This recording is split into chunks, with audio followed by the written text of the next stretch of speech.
everyone, welcome to my video, getting tidy, getting tidier. Thank you ever so much for those of you that have subscribed to my channel. I'm now aiming for 300 subscribers and I'm getting there quite quickly. Thanks ever so much.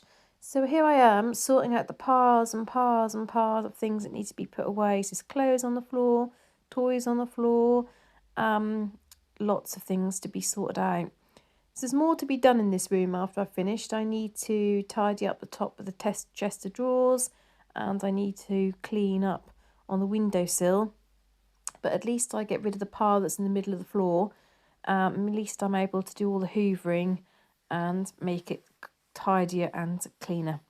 So I hope you enjoyed the video. I hope it encourages you to do some cleaning in your own house and get feeling a bit motivated after watching my video. And if you've got any hints and tips as to how to keep these rooms tidy and good storage ideas, then I very much welcome them.